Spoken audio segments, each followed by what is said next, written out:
Tournons la Bible dans Jérémie chapitre 37.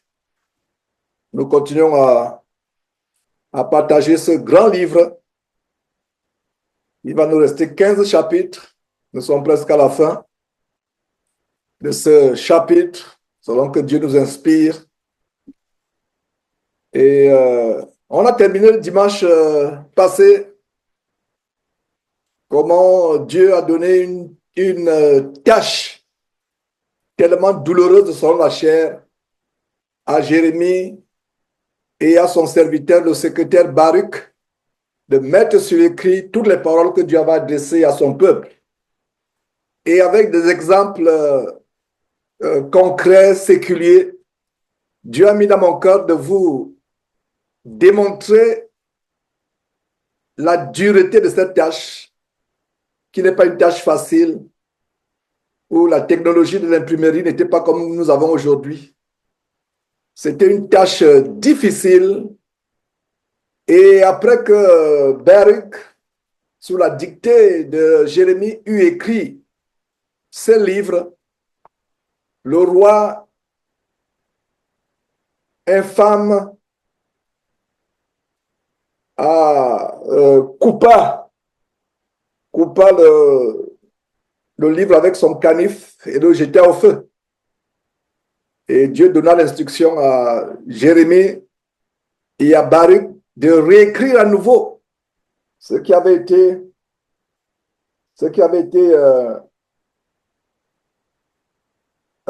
déchiré, brûlé. Et ce qui est bien, c'est que d'autres paroles ont été ajoutées, mais c'était une tâche difficile. Je rafraîchis la mémoire des uns et des autres.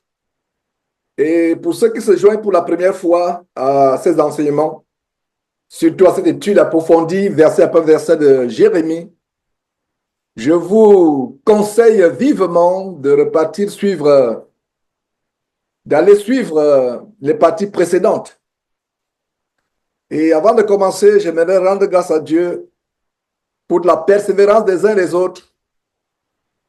Mes frères et sœurs, en même temps que je peux vous encourager dimanche après dimanche, j'aimerais aussi prendre ce petit moment pour vous dire que vous m'encouragez aussi. Vous m'encouragez, voir des personnes qui sont persévérantes, pas pour venir écouter des histoires à dormir debout, mais des frères avec qui nous persévérons. Et pour moi, c'est un encouragement. Nous avons besoin de nous encourager les uns les autres. Même le Seigneur Jésus, à un moment, avait besoin d'être encouragé la veille de sa crucifixion. Il disait, mais comment ne pouvez-vous pas veiller avec moi? Veillons et prions, la chair est faible. Donc, je vais prendre ce moment vraiment pour vous encourager. Les frères et sœurs qui tiennent dans la vérité, parce que on voit ceux qui sont au devant de l'évangile comme moi. On pense qu'on est des super hommes. Non, nous sommes des hommes faits de chair. On a des faiblesses. C'est pour cela que je vais prendre ce moment pour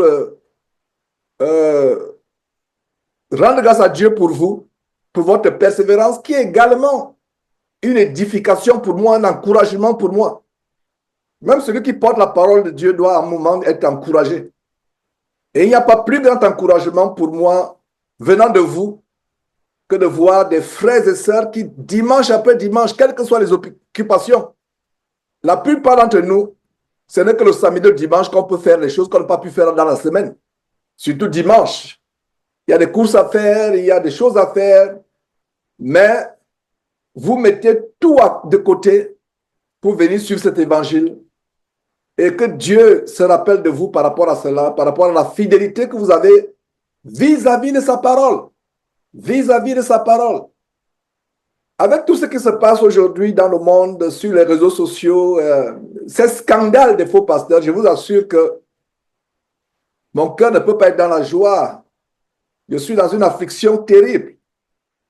À un moment, on se dit, est-ce qu'il y aura une seule créature sur terre qui ira au ciel, qui fera partie de la grande rencontre avec le Seigneur Jésus dans les airs, le jour de l'enlèvement? Les soi-disant chrétiens sont devenus pires que les infidèles. Du moins ceux qui vont dans ces églises, dans ces bâtiments, ces églises entre guillemets. Et ça peut être décourageant, mais voir quelques-uns, même si nous sommes 2, 3, 4, et dimanche après dimanche, Dieu soit, grâce à Dieu, que nous sommes plus de 4, nous sommes plus de 10. Nous persévérons, les mêmes visages que je vois tous les dimanches, et c'est la persévérance. Et ma prière est que je puisse aussi persévérer jusqu'à la fin, et que vous persévérez, et qu'on devienne meilleur jour après jour. Parce que la plus grande bénédiction que nous attendons, c'est la bénédiction d'être éternellement avec Dieu, avec le Seigneur Jésus-Christ, avec les anges de Dieu dans le ciel éternellement. Il n'y a pas une autre bénédiction, mes frères et sœurs. Comme je m'apprête à lire avec vous, Jérémie, je nous encourage. Persévérons jusqu'à la fin. Il y aura des moments où nous allons trébucher. Il y aura des moments où nous allons tomber. Nous n'allons pas... nous allons sentir comme vraiment notre vie spirituelle tourne en rond, etc. Mais prenez courage, demandez à Dieu, vraiment demandons à Dieu de nous édifier, de nous aider à persévérer. Alors mes frères, tournons la Bible dans Jérémie chapitre 37. Nous continuons avec la parole de Dieu. Sédécias, fils de Josias, régna à la place de Jéconia, fils de Joachim, et il fut établi roi dans le pays de Juda par Nebuchadnezzar, roi de Babylone. Vous voyez, quel est le détail ici? C'est un roi païen, paganiste, dont le peuple n'avait aucun souci pour le Dieu vivant. C'est ce roi Nebuchadnezzar qui va établir le roi de Juda. Le roi de Juda, Sédécias, le fils de Josias, qui régna à la place de Jocania, fils de Joachim, et fut établi roi dans le pays de Juda par Nebuchadnezzar. Regardez ce qui se passe. Et voilà la preuve au verset 1 que le peuple, au temps de Jérémie, y compris le roi et tous les chefs, s'étaient dangereusement éloignés de Dieu. Au lieu que Dieu lui-même établisse le roi est établi par un autre roi qui avait pris tout le peuple en captivité. En captivité. Verset 2. Ni lui, ni ses serviteurs, ni le peuple du pays n'écoutèrent les paroles que l'Éternel prononça par Jérémie le prophète. Voilà ce qui arrive. Quand on n'écoute pas la parole de Dieu, on va en captivité. Nous devons écouter la parole de Dieu tous les jours. Tous les jours, tous les jours, tous les jours. Tous les jours. Matin, midi, soir, nous devons écouter la parole de Dieu. La parole de Dieu est près de toi. Elle est devant toi. Tu as la Bible avec toi. Tu as la Bible audio. La Bible audio, tu dois l'écouter chaque jour. Parce que plus vous écoutez la parole de Dieu, plus votre piété grandit. Plus vous écoutez la parole de Dieu, plus votre communion avec Dieu grandit. Donc voilà le peuple, ils n'écoutèrent pas la parole. Et aujourd'hui, quelle est la caractéristique de notre génération aujourd'hui? La caractéristique de notre génération, c'est les personnes qui ne veulent pas écouter la parole de Dieu. Quand je dis notre génération, je parle des chrétiens. Je ne parle pas des non-chrétiens. Je parle de ceux qui se disent chrétiens. Voilà, j'aimerais même corriger. Je parle de ceux qui se disent chrétiens. La caractéristique aujourd'hui, c'est que ils mettent la parole de Dieu de côté. Ils se tournent vers des fables, vers des imageries, vers des choses inventées par leur pasteur. Ils mettent la parole de Dieu de côté. Voilà ce qui arrive. La captivité du péché arrive quand on ne veut pas écouter la parole de Dieu. On écoute ce qui plaît à la chair. On écoute ce qui plaît à la chair. On n'écoute pas ce qui plaît à l'esprit que Dieu a fait habiter en nous. On n'écoute pas ce qui plaît à Dieu, on écoute ce qui plaît à la chair. Donc, ni verset 2, ni lui, ni le roi, Sédécias, ni ses serviteurs, ni le peuple du pays n'écoutèrent les paroles que l'Éternel prononça par Jérémie le prophète. Ils sont moqués de Jérémie. Il pensait que c'est Jérémie qui parle de son propre chef. Personne n'avait le discernement pour savoir que Jérémie ne parle pas de son propre chef, mais Jérémie parle inspiré par Dieu. Nous devons écouter la parole de Dieu. Nous devons l'écouter, la lire, matin, midi, soir. Que dit Matthieu chapitre 4, verset 4? L'homme ne vivra pas de pain seulement, mais l'homme vivra de toute parole qui sort de la bouche de Dieu. Voilà notre nourriture quotidienne. Voilà notre alimentation. Et nous avons Josué chapitre 1, verset 8 qui dit que ce livre de la loi, c'est-à-dire la parole de Dieu, ne s'éloigne point de ta bouche. Médite-le jour et nuit, afin que tu vives, marches selon tout ce qui est écrit. Selon tout ce qui est écrit. Voilà. Et nous avons aussi Psaume chapitre 1, verset 1 à 3. Heureux l'homme qui ne marche pas selon le conseil des méchants, qui ne s'arrête pas sur la voie des moqueurs, qui ne s'asseye pas en compagnie des gens de mauvaise vie, mais qui trouve son plaisir dans la loi de l'Éternel, qui la médite jour et nuit. Mes frères et sœurs, enfants, petits frères, petites sœurs, trouvons notre plaisir dans la parole de Dieu. De même que les gens trouvent leur plaisir dans les choses mondaines, nous devons trouver notre plaisir dans la parole de Dieu. Méditer la parole de Dieu, la lire ne devrait pas être quelque chose qui est pénible, qui est douloureux. Trouvons du plaisir à méditer la parole de Dieu. Et plus vous méditez la parole de Dieu, plus vous sentez comment vous êtes délivré du péché. Passez le temps dans la parole de Dieu. Passez le temps à méditer la parole de Dieu. Vous allez voir comment votre vie spirituelle va s'améliorer.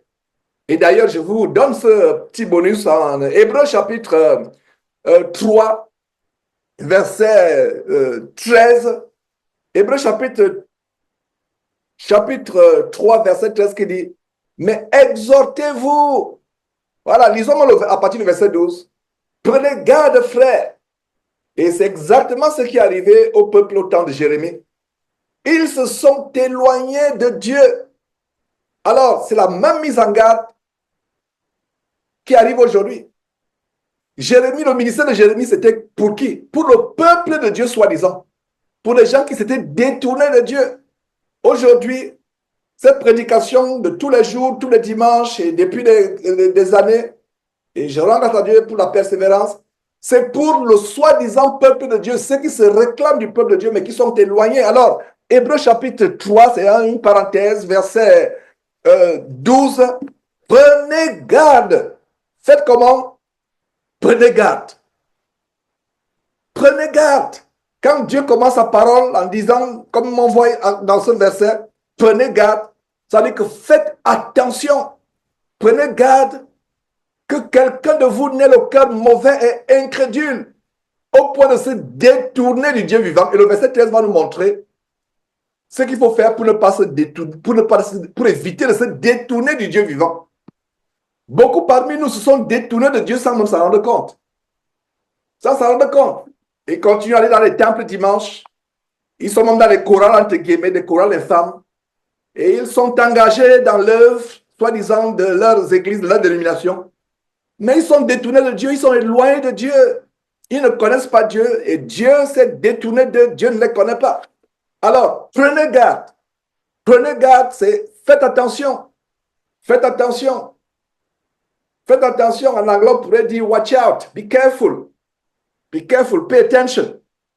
Prenez garde, frères. Regardez, il s'adresse aux frères. Je m'adresse aux frères de sœurs ce matin ou ce soir selon votre temps. Prenez garde. Comment? Frères ou sœurs, que quelqu'un de vous n'ait un cœur mauvais et incrédule. Nous avons deux qualificatifs ici, deux adjectifs qualificatifs. Un cœur mauvais et un cœur incrédule. Voilà l'état du cœur de beaucoup de chrétiens aujourd'hui. Un cœur qui est comment? Mauvais, de mauvaises pensées, des pensées de soupçon, des pensées d'envie, etc., des pensées de concupiscence, des pensées de jalousie, de rivalité. C'est un cœur mauvais. Prenez garde que personne de vous n'ait un cœur mauvais. Je m'arrête d'abord sur mauvais. Oh Seigneur Dieu, enlève la méchanceté de nos cœurs. Délivre-nous des cœurs mauvais. Un cœur mauvais. Et quand Jésus-Christ commence ce grand sermon que les gens appellent le sermon sur la montagne, qu'est-ce qu'il dit? Heureux ceux qui ont le cœur pur, car ils verront Dieu. Tu ne pourras pas voir Dieu si tu meurs, tu quittes cette terre ayant un cœur mauvais. Je vous en supplie, mes frères et sœurs, je nous en supplie, y compris moi-même, faisons tout pour avoir un bon cœur. Faisons tout pour avoir un cœur pur. Le cœur, le cœur, le cœur, le cœur. Le cœur. Garde ton cœur plus que toute autre chose, car c'est de lui que viennent les sources de la vie, dit l'Écriture. Garde ton cœur. Enlève la méchanceté de ton cœur. Enlève la fraude de ton cœur. Enlève la rébellion de ton cœur. Enlève l'insoumission de ton cœur. Enlève le mensonge de ton cœur. Enlève tout ce qui est mauvais de ton cœur. Garde ton cœur plus que toute autre chose. Alors, prenez garde que personne, que quelqu'un de vous n'ait un cœur mauvais et incrédule. Voilà, on a vu mauvais. Maintenant, incrédule. Nous devons croire à la parole de Dieu. Incrédule signifie quelqu'un qui ne croit pas à la parole de Dieu. Et le dénominateur commun de la plupart des chrétiens dans ces frères temps, ils sont chrétiens incroyants. Ils sont des croyants incroyants. Incrédule, ça veut dire qu'on ne croit même pas à la puissance de Dieu. On ne croit pas que Dieu peut guérir. On ne croit pas que Dieu peut délivrer. Développons la foi, la croyance, la confiance en Dieu dans les moindres détails de notre vie. Développons la confiance en Dieu, la croyance dans les moindres détails, dans la maladie, dans l'affliction, dans les difficultés qu'on traverse. Développons la croyance. Donc, prenez garde que quelqu'un de vous n'ait un cœur mauvais et incrédule au point de se détourner du Dieu vivant. Alors, quelle est la révélation dans Hébreux chapitre 3, verset 12?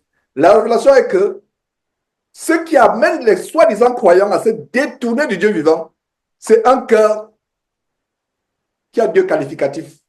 Un, il est mauvais. Deux, il est incrédule. Donc, quand vous avez un cœur mauvais et incrédule, ça conclut à quoi?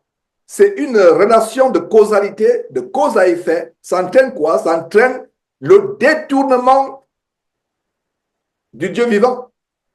C'est pour cela que l'apôtre Paul parle de faire naufrage par rapport à la foi. Naufrage par rapport à la foi. Et maintenant, après avoir vu au verset 12 de Hébreux chapitre 3, ce qui cause que quelqu'un soit, ce qui est la cause que quelqu'un se détourne du Dieu vivant, à savoir un cœur mauvais et incrédule qui ne croit pas en Dieu, qui ne croit pas à la puissance de Dieu, un cœur mauvais, méchant. Alors, le verset 13 nous montre la recette pour garder un cœur pur et qui croit. N'oubliez pas ce verset de Romains chapitre 10, verset 17. La foi vient de ce qu'on entend et ce qu'on entend vient de la parole de Dieu. Alors, nous voyons dans ce verset 13, une parenthèse que j'ai ouverte, à la suite de cette révélation qu'on a vue, de cette écriture que nous avons vue en Jérémie chapitre 37, chapitre 37, verset 2, comment tout le peuple, depuis les grands jusqu'aux petits, n'écoutèrent pas la parole. N'écoutèrent pas la parole de Jérémie. Par conséquent, ça a développé en quoi? Ça a développé quoi en eux? Ça a développé un cœur mauvais, de plus en plus mauvais et de plus en plus incrédule. Si vous fermez l'oreille pour ne pas écouter la parole de Dieu, si vous fermez les oreilles pour ne pas écouter l'évangile, même c'est dur, écoutez quand même. Écoutez, même c'est dur, écoutez. Alors, nous voyons ceci. Mais exhortez-vous. Donc, je lis encore le verset 12 et je vais immédiatement lire le verset 13 après pour être dans le contexte. Donc, Hébreux chapitre 3, verset 12.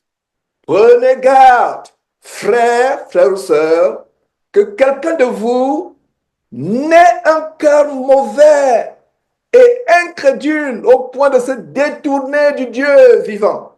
Verset 13. Mais, regardez, conjonction de coordination, mais, M-A-I-S, mais, c'est le contraire. Mais faites quoi? Exhortez-vous les uns les autres chaque jour. C'était possible. Nous exhorterons chaque jour. Chaque jour, chaque jour. chaque jour. On doit s'exhorter chaque jour. Et je recommande à ceux des frères et sœurs qui ont des familles, mariés, femmes et enfants, de s'exhorter chaque jour avec les enfants, chaque jour, de s'exhorter chaque jour. S'il y a des réunions des communautés d'églises, des églises qui peuvent s'exhorter chaque jour, faites-le chaque jour. Imaginez-vous que vous saturez votre intelligence chaque jour avec la parole de Dieu, mes frères et sœurs, ce sera difficile de se détourner. Ce sera difficile. Chaque jour, on se détourne parce qu'en fait, notre intelligence n'est pas saturée. Chaque jour, par la parole. Imaginez-vous des jeunes gens qui saturent leur intelligence par les choses mondaines. Leur vie va refléter ces choses mondaines. Mais exhortez-vous, verset 13, Hébreux chapitre 3, verset 13. Mais exhortez-vous les uns les autres. Les uns les autres. Je vous exhorte, vous m'exhortez. On s'exhorte les uns les autres. Regardez, ce n'est pas qu'il y a certains qui doivent exhorter. Il y a certains qui sont à l'abri de l'exhortation, autant pour moi, l'exhortation. Nous avons tous besoin d'être exhortés. Tous, exhortez-vous les uns les autres chaque jour, aussi longtemps qu'on peut dire aujourd'hui. Afin que quoi? Afin qu'aucun de vous ne s'endurcisse par la séduction du péché. Voilà le gilet pare-balles. Voilà le bouclier contre le cœur mauvais et incrédule. Voilà le bouclier, le gilet pare-balles contre l'endurcissement du péché. S'exhorter chaque jour. Et on s'exhorte avec quoi? On s'exhorte avec la parole de Dieu. Donc, retournons en Jérémie pour voir comment le peuple de Dieu refusait d'écouter les paroles d'exhortation, d'encouragement, d'avertissement. Il refusait. Ce n'était pas le problème. Et non, Jérémie, nous allons écouter nos pasteurs qui nous amènent à adorer les Baals et les Astartés. Nous allons écouter nos pasteurs qui nous encouragent à la fornication, parce qu'eux-mêmes sont dans la fornication. Nous allons les écouter. Mais toi, les paroles de repentance, Jérémie, non, tu es un faux homme. Nous ne t'écoutons pas. Nous ne te suivrons pas. Or, ils ne savaient pas qu'ils étaient en train de manifester Hébreux chapitre 3, verset 13, à savoir l'endurcissement dans le péché. Ça veut dire qu'ils devenaient de plus en plus pécheurs.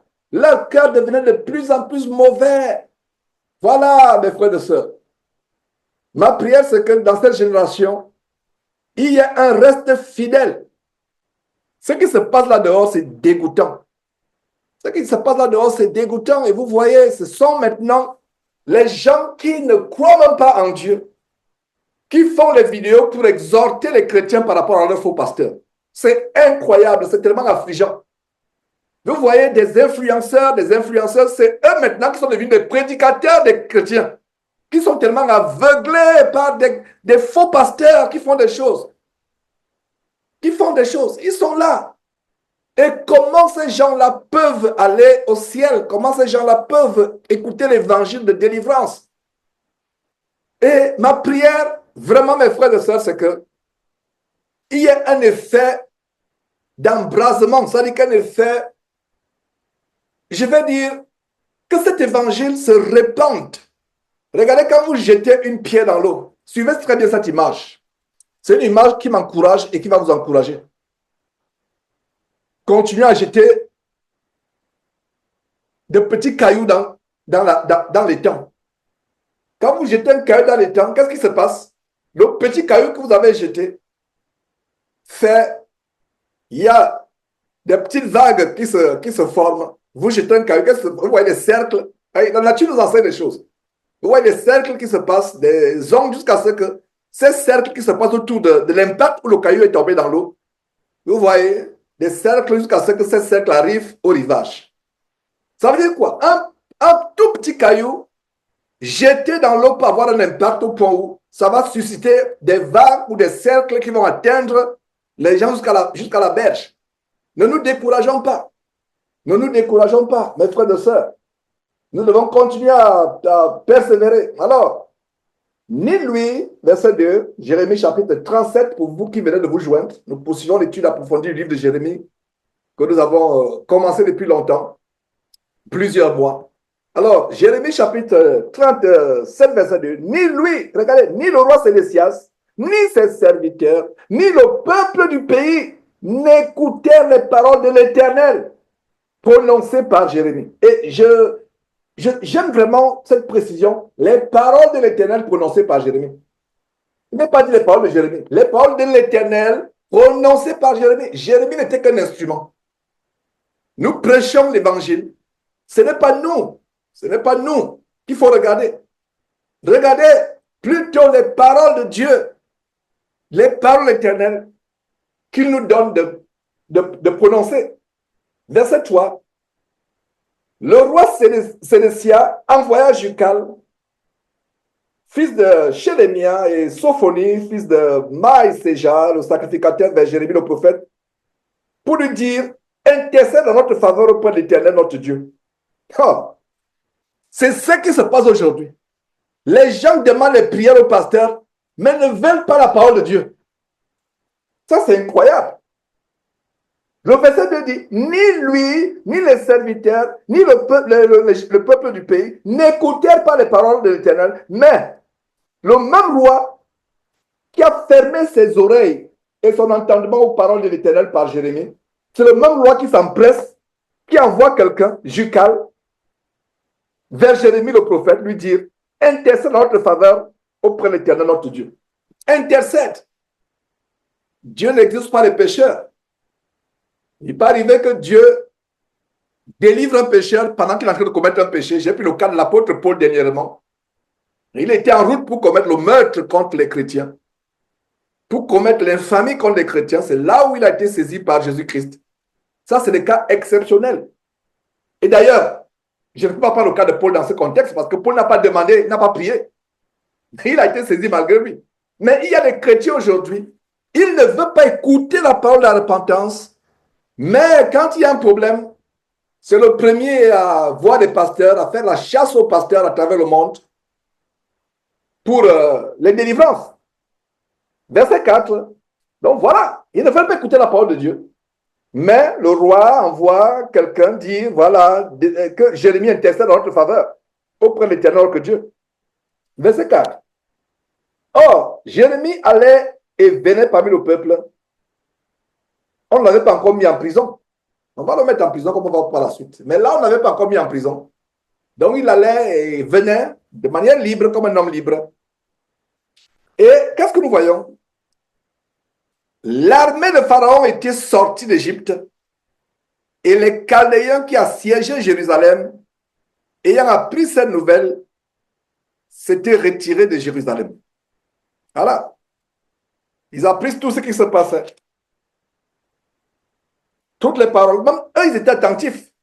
Et des fois, mes frères et sœurs, vous ne le savez peut-être pas, les gens du monde qui ne sont pas chrétiens, des fois, sont même plus attentifs aux manifestations de puissance, à la vraie parole de repentance, plus que les vrais chrétiens. Ça m'amuse souvent. Quand je vois des musulmans me supplier, me dire, Georges, viens avec nous, tu es comme nous. Tout ce que tu prêches la vérité, c'est ce que nous prêchons aussi. Ils supplient, viens avec nous, viens prier avec nous, deviens musulman. Ils ne comprennent pas que Allah n'est pas notre Dieu. Mahomet n'est pas mort pour quelqu'un sur la croix. C'est ce qu'ils ne comprennent pas. Mais ils sont attentifs, ils voient. Ils disent que vraiment, les prédicateurs, toi tu prêches ceci, tu prêches cela. C'est exactement ce que nous prêchons ici, chez nous les musulmans, à nos femmes, à nos enfants, etc. Mais il y a une seule chose. Nous ne prêchons pas qu'il faut tuer au nom de Dieu. Voilà la différence. Je vais du simple au plus élevé. Commençons simplement. Musulmans, vous qui m'invitez, j'apprécie votre invitation, mais nous n'avons rien en commun. Vous êtes dans les ténèbres, vous êtes du diable, nous sommes de la lumière, nous sommes de Jésus-Christ. Il n'y a pas de lumière en dehors de Jésus-Christ. Donc, vous musulmans, cessez de m'inviter à devenir un imam, un rabbin, ou je ne sais pas quoi. Un imam plutôt, les rabbins, c'est plutôt chez les juifs. Mais il n'y a même pas de différence. Parce que vous êtes dans les ténèbres, votre religion n'est pas de Dieu, votre religion est satanique. Nous ne tuons pas pour Dieu. Nous sommes dans la grâce, première chose. Et deuxième chose, personne ne peut être sauvé s'il ne croit au Seigneur Jésus-Christ comme étant son seul et unique sauveur personnel, son seul Seigneur. Nous ne mélangeons pas Jésus-Christ avec Mahomet.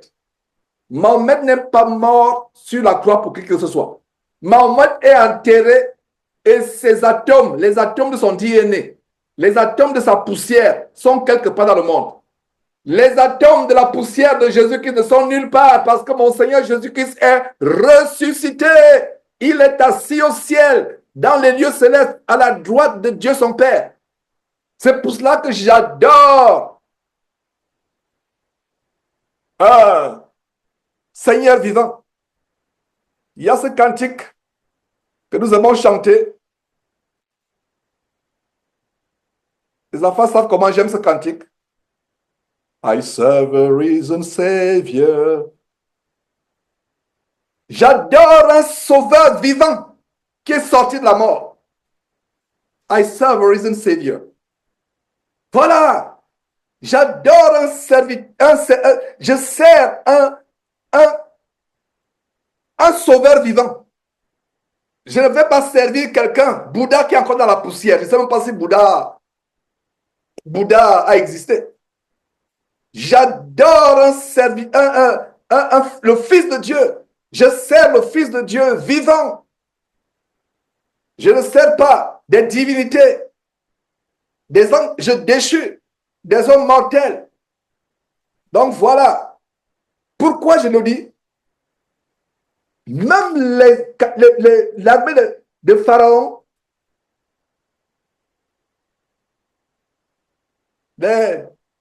pardon, je vais dire les Chaldéens, qui assiégeaient Jérusalem, et ils ont appris. Ils ont appris. Ils sont retirés de Jérusalem. Ils ont appris. Non, là, il y a une demande d'intercession. Eux-mêmes étaient plus conscients de la puissance de Dieu au travers de Jérémie. Verset 6. Alors la parole de l'Éternel fut adressée à Jérémie, le prophète, dans ces mots. Ainsi parle l'Éternel, le Dieu d'Israël. Vous direz au roi de Juda qui vous envoyez vers moi pour me consulter. Voici l'armée de Pharaon qui était en marche pour vous secourir, retourne dans son pays en Égypte. Verset 8, et les Chaldéens reviendront, ils attaqueront cette ville, ils la prendront et la brûleront par le feu. Verset 9, ainsi parle l'Éternel, ne vous faites pas d'illusions en disant les Chaldéens s'en iront loin de nous, car ils ne s'en iront pas. Verset 10, c'est même quand vous battriez toute l'armée des Chaldéens qui vont vous faire la guerre, quand il ne resterait d'eux que des hommes blessés, ils se relèveraient chacun dans sa tente et brûleraient cette ville par le feu. Pendant que l'armée des Chaldéens était éloignée de Jérusalem à cause de l'armée de Pharaon, Jérémie voulut sortir de Jérusalem pour aller dans le pays de Benjamin et échapper au milieu du peuple. Et lorsqu'il fut à la porte, verset 13, à la porte de Benjamin, le commandant de la garde nommé Jéréja, fils de Shelemia, fils de Hanania, se trouvait là et il saisit Jérémie le prophète en disant, tu passes au Chaldéen. Alors, j'ai voulu lire tout un paragraphe et revenir encore au verset 6 en arrière. Il ne voulait pas écouter la parole de Dieu, mais il voulait la protection de Dieu. Voilà ce qui se passe. Voilà le résumé. Les Chaldéens ici sont une image des attaques des sorciers, des attaques des démons. Mon ami, ne demande pas à Dieu de te protéger des sorciers si tu ne fais aucun cas de sa parole. Veux-tu avoir la protection contre les sorciers? Écoute la parole éternelle. Elle va t'apporter un cœur bon, un cœur de crédulité, un cœur qui croit. Et va t'éloigner de l'endurcissement du péché.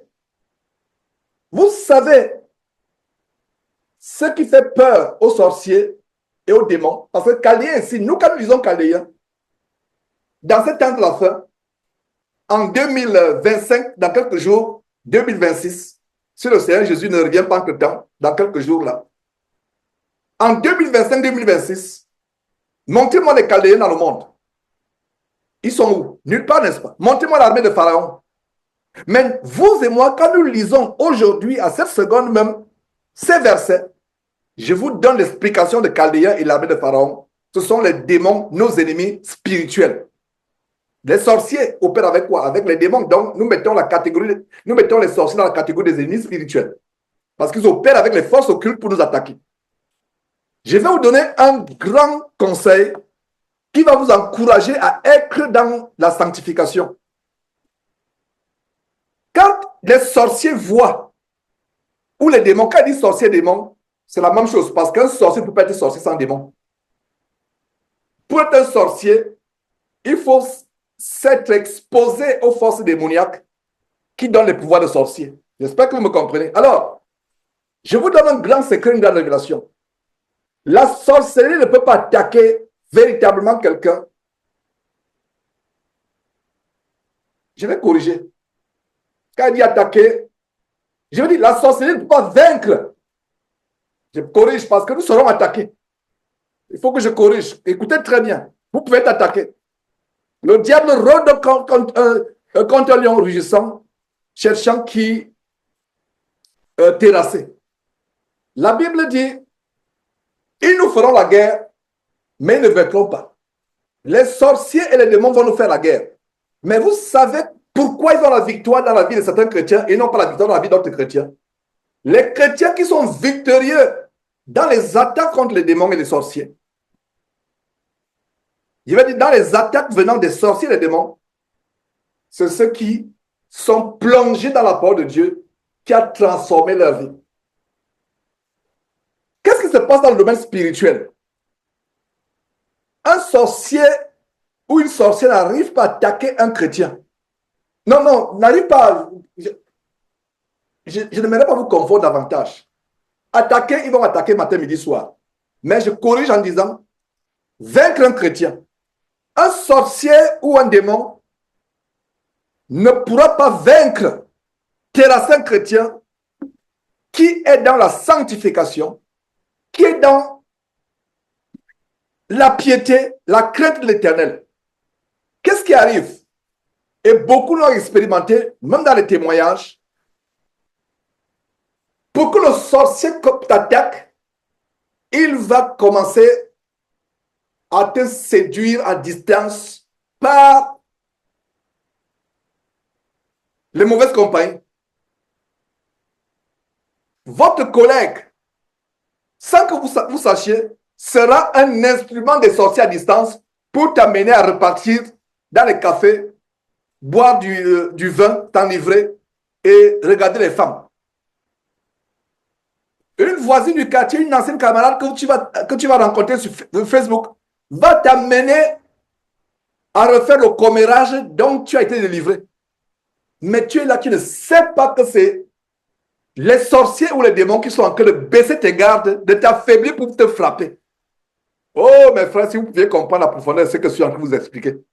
Voilà comment ils opèrent. Voilà comment ils opèrent.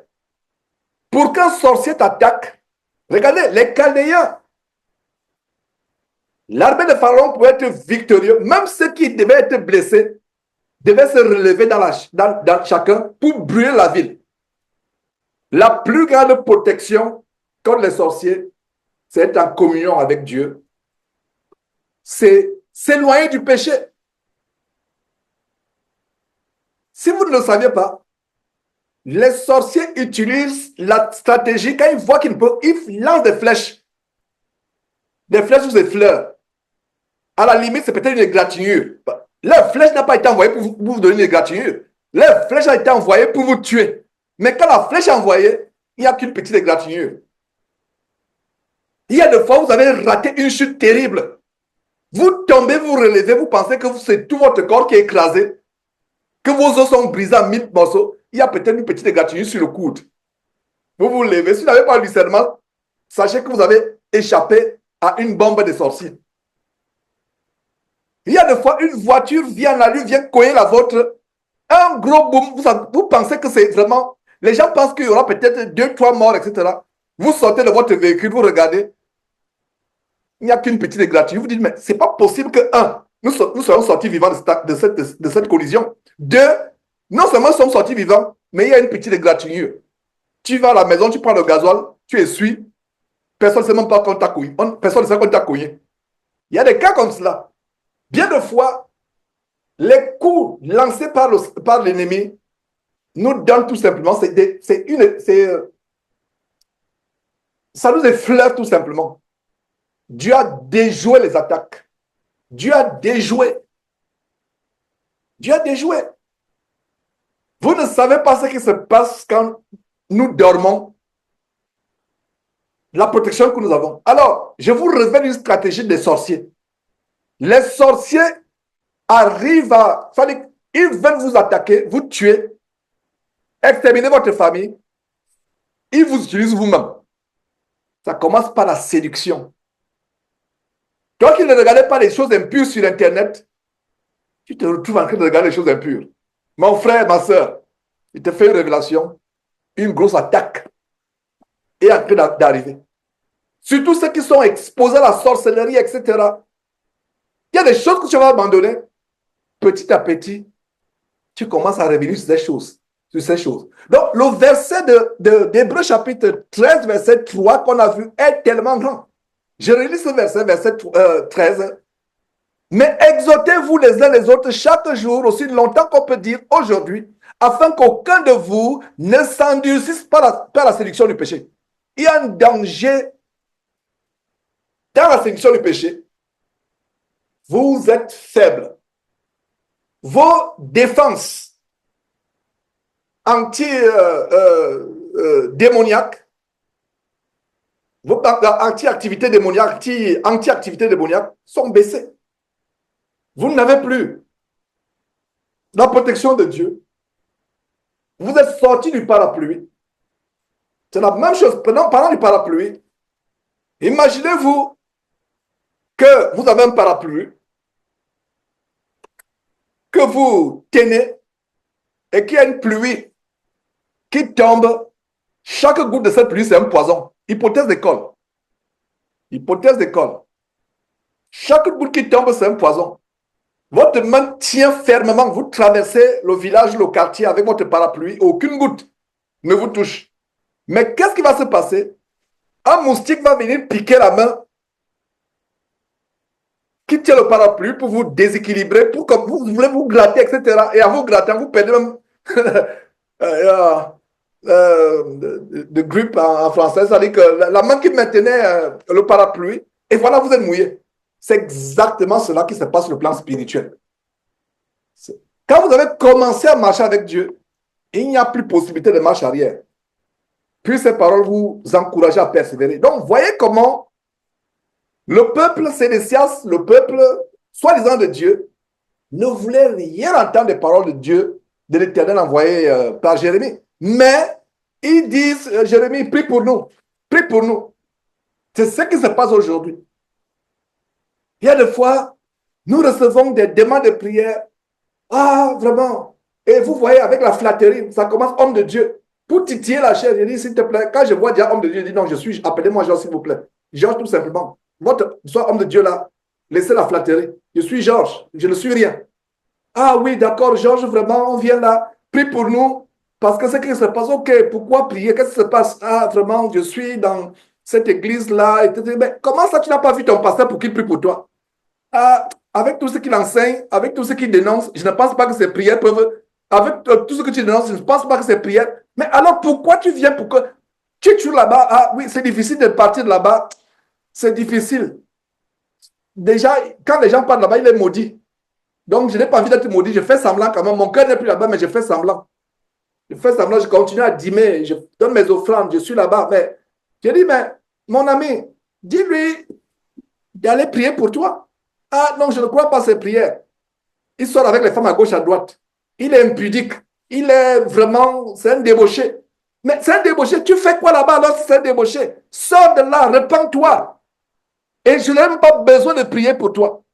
Je n'ai pas besoin. Sors de là. Ok, j'ai compris. La personne n'a pas compris.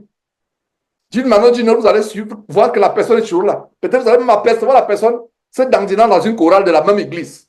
La personne qui est venue demander une prière. Vous voyez? Et voilà comment les serviteurs de Jésus qui sont transformés en marabouts. Faisons attention. Et je m'adresse aux frères qui ont en charge les églises de maison. Ayons le discernement. Il y a la ruse dans le cœur de beaucoup de ces fidèles qui vous contactent. Il y a beaucoup de malice, beaucoup de ruse. Et priez que Dieu vous donne le discernement. Ah, prie pour moi, prie pour moi. Quand vous voyez déjà, homme de Dieu, ah, vraiment, homme de Dieu, vraiment serviteur, ah, non. Venez directement, la repentance. Vous ne voulez pas écouter l'évangile qui libère. Libère. Ton pasteur à qui tu aurais pu demander la prière, pourquoi tu ne demandes pas la prière? Ah, je ne demande pas la prière parce que il encourage les femmes à s'habiller comme les prostituées. Et toi-même, tu continues à t'habiller comme les prostituées. Oui. Et c'est vraiment terrible. Nous voulons être délivrés par Dieu. Nous voulons être guéris. Nous voulons être bénis dans notre vie. Mais nous n'aimons pas les commandements de Dieu. Nous détestons Dieu. Ça, c'est la mentalité de prostitution. C'est pour ça que j'appelle souvent chrétien prostitué. Parce que la prostituée ou le prostitué ne va pas vers le client parce qu'il aime le client. Non, la prostituée n'a aucun amour pour son client. Qu'est-ce que la prostituée ou le prostitué veut? Avoir un iPhone 16. Suivez mon regard. Pour ceux qui suivent les vidéos de Jésus qui te veut conduire ce que je vais aller dans un bon restaurant, je vais aller manger, je vais aller ceci, je vais aller faire. Regardez, vous n'aimez pas, vous n'êtes qu'une prostituée, vous n'aimez même pas la personne, mais c'est son argent que vous voulez. C'est sa célébrité, entre guillemets, que vous voulez. Vous voulez participer à sa grandeur, entre guillemets. C'est son portefeuille que vous voulez. Mais vous n'aimez pas la personne. Et malheureusement, c'est comme ça que la plupart d'entre nous allons à Dieu. La première chose qui doit nous préoccuper quand on va à Dieu, c'est lui faire plaisir. C'est que délivrer du péché, c'est faire plaisir à Dieu parce que Dieu hait le péché au plus haut point. Et vous savez pourquoi Dieu hait le péché au plus haut point? Il a fallu que, parce que pour que, je vous donne la réponse pourquoi Dieu hait le péché au plus haut point. Quelle est la raison pour laquelle Dieu fait venir son Fils du ciel pour le faire mourir sur la croix, le faire naître dans une étable où il y a les animaux, avec les fientes, enfin, les souillures d'animaux. Voilà, dans une étable où son Fils quitte sa gloire céleste pour venir sur terre et il vient où? Naître dans une étable. Et pire encore, il le fait mourir sur la croix. Il le fait mourir sur la croix. Pourquoi? Pour nos péchés. Parce que le nom de Jésus, allez lire les premiers chapitres de l'évangile de Luc, vous allez comprendre de quoi je parle. Le nom Jésus signifie la délivrance du péché. Dieu hait le péché au plus haut point qu'il a envoyé son Fils Jésus-Christ, justement, être la solution contre le péché. Quel roi un roi humain, séculier, terrestre, qui va faire sacrifier son fils pour une quelconque cause politique? Il faut que cette cause lui soit tellement chère dans son cœur, vous voyez. Donc, c'est ce qui se passe. Continuons avec Jérémie. Alors le peuple, alors verset 6, alors la parole éternelle fut adressée à Jérémie, le prophète en ces mots. Donc, l'Éternel a dit, ainsi par l'Éternel, vous direz au roi de Juda, qui vous a envoyé vers moi, pour me consulter. Regardez, Dieu dit, vous direz qu'il m'a envoyé vers moi. Donc, en fait, on ne voit pas Jérémie. Quand Dieu prend la parole ici, qu'est-ce que Dieu dit? Écoutez très bien ce que Dieu dit au verset 7. C'est-à-dire que le serviteur de Dieu n'est rien. Il est effacé dans l'équation. Il n'est même pas présent. Qu'est-ce que Dieu leur dit? Vous direz au roi de Juda qui vous envoyez vers moi. Est-ce que le roi de Juda envoyait quelqu'un vers Dieu? Non. Le roi de Juda envoyait quelqu'un vers Jérémie pour intercéder en faveur de l'Éternel. Donc, il voulait un intercesseur. Un intercesseur. Aujourd'hui, nous voulons aller à Dieu ou à Jésus-Christ par d'autres voies. Allons directement à Dieu. N'allez pas à Dieu ou à Jésus-Christ par un pasteur. Allez directement. Alors, vous direz, verset 7, au roi de Juda qui vous envoyait vers moi pour me consulter. Voici l'armée de Pharaon qui était en marche pour vous secourir. Retourne dans son pays en Égypte. Il pensait qu'il devait avoir le secours de l'armée de Pharaon. Il pensait. Et bien de fois, il y a des chrétiens, ils viennent à Dieu quand ils sont fatigués d'aller voir les marabouts. Marabout après marabout, marabout après marabout, personne n'a réussi. Je vais un peu essayer avec les chrétiens là. Je vais un peu essayer pour voir. Et malheureusement, quand ils tombent chez les chrétiens, c'est les faux chrétiens, c'est les faux pasteurs. Donc, Dieu leur dit, l'armée de Pharaon qui est en marche pour vous secourir ne vous sera d'aucun secours. Va retourner dans son peuple, dans son pays en Égypte. Et les Chaldéens reviendront. Et les Chaldéens, se rendant compte que l'armée de Pharaon est retournée, ils reviendront, ils attaqueront cette ville et la prendront et la brûleront par le feu. Voilà ce qui se passe sur le plan spirituel quand on ne veut pas écouter la parole de l'Éternel. On est livré aux Chaldéens, signifiant les démons ou les sorciers. Verset 9. Ainsi parle l'Éternel, ne vous faites pas d'illusions en disant les Chaldéens s'en iront loin de nous. Ah, et ils ne s'en iront pas. Hey. Qu'est-ce qui se passe? Regardez un peu. J'aimerais que nous comprenions ce passage dans le contexte de nous chrétiens aujourd'hui. Les chrétiens malmenés par la sorcellerie, qu'est-ce qui se passe? Les chrétiens malmenés par la sorcellerie, qu'est-ce qui se passe? Ils vont dans les veillées de prière. Vous voyez ces femmes-là sont en train de prier, les faux cheveux sur la tête, les faux ongles, mais elles prient dans les veillées de prière de délivrance pour trouver des maris, pour chasser l'esprit de célibat, pour chasser l'esprit, je ne sais pas, de pauvreté. Ils vont prier. Et ils sont assez veillés.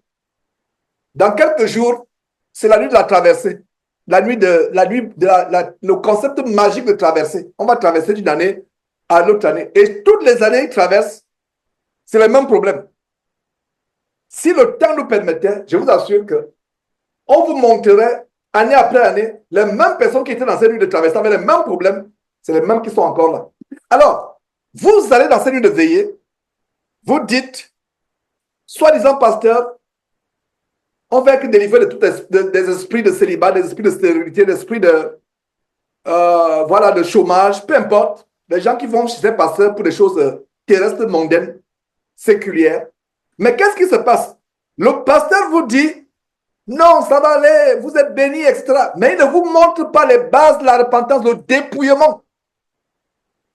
Quelqu'un vient à une veillée que nous organisons. Nous n'allons pas chasser la personne. Nous n'allons pas chasser. Vous vous rappelez au Canada, pour ceux qui étaient au Canada, il y a des femmes qui sont venues, qui étaient habillées de manière légère. On ne les a pas chassées. On les a acceptées, mais à côté, on les exhortait. Il y avait des sœurs zélées qui avaient préparé des couvre-têtes, des foulards ou des voiles pour leur donner, pour leur dire, bon, écoutez, ce n'est pas une obligation, mais nous ne voulons pas, nous qui sommes assemblés ici, pécher contre Dieu. Couvrez-vous au moins la tête.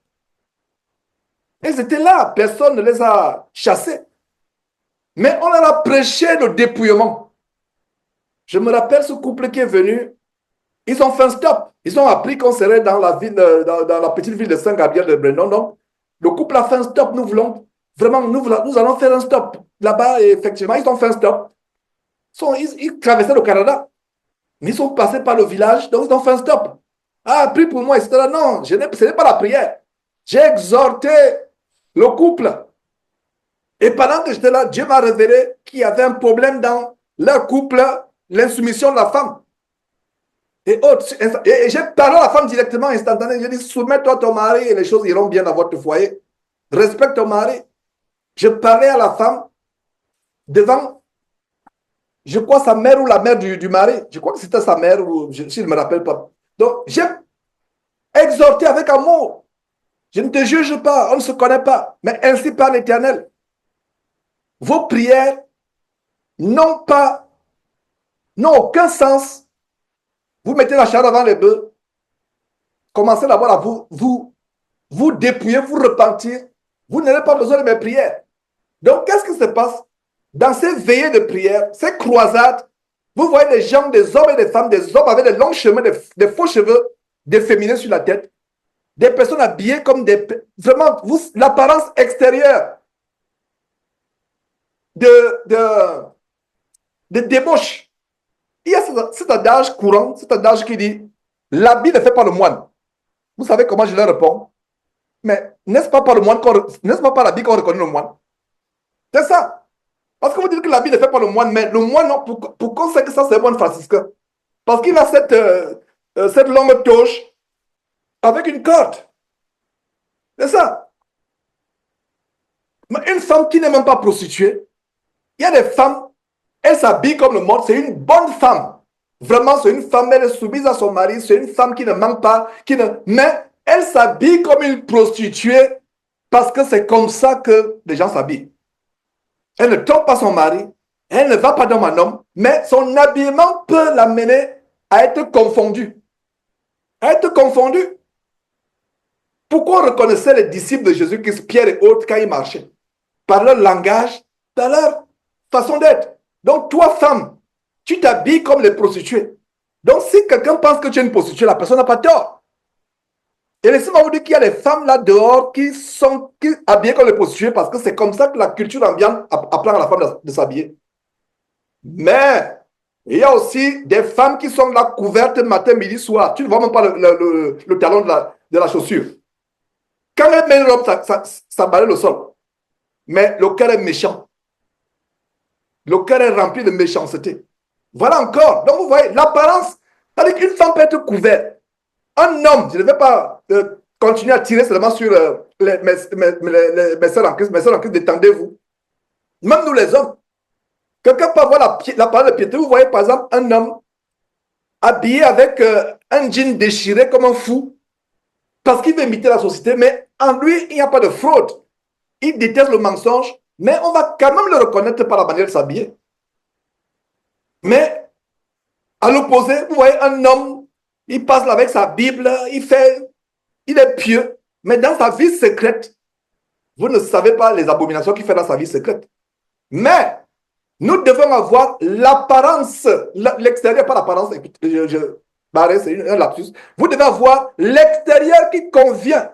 J'ai dit, vous devez, non, nous devons avoir un intérieur pur, nettoyé, lavé, mais aussi un extérieur qui convient à la piété. Donc, voyez ce qui se passe. Verset 9, ainsi par l'Éternel, ne vous faites pas d'illusions. La même illusion que les faux chrétiens et les fausses chrétiennes font, ne voulant pas se dépouiller, n'aimant pas la parole de Dieu, vont vers les faux pasteurs qui leur racontent des illusions. Les faux pasteurs disent que non, vous serez délivrés des Chaldéens. Chaldéens, pour nous aujourd'hui, c'est les démons et les sorciers. Et Dieu dit, ne vous faites pas d'illusions en disant, les Chaldéens iront loin de nous. Ne vous faites pas d'illusions en disant, quand le pasteur vous dit, les démons sont sortis, vous êtes libérés, vous êtes délivrés. Tu repars avec ta langue, ta perruque, tes faux cheveux à la maison. Tu es quel délivré? Tu n'es pas délivré. Tu as sur ta tête ce qui appartient à Satan. Tu as sur ton corps ce qui appartient à Satan. Tu n'es pas délivré. Il y a un documentaire que une télévision française a fait, je pense, Cache Investigation. Il y a une femme célèbre en Europe qui fait Cache Investigation. Il y a une sœur qui m'a envoyé le lien. Et je rends grâce à Dieu pour la technologie que nous avons derrière Jésus-Christ TV. Ce n'est pas disponible sur YouTube, sur Facebook, mais un frère tellement actif derrière la technologie de ce ministère a pu extirper à cause de la vidéo. C'était difficile. J'ai essayé. Et il m'a dit non, Georges, c'est facile.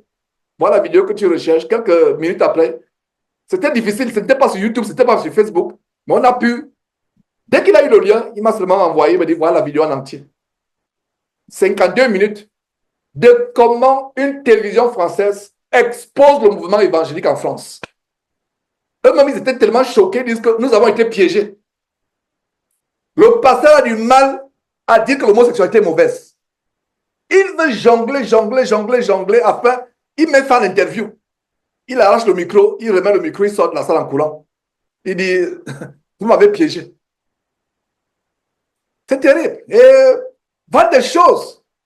Voilà comment l'église de Christ est devenue aujourd'hui. Les Chaldéens ne partiront pas de ta vie s'il n'y a pas la repentance.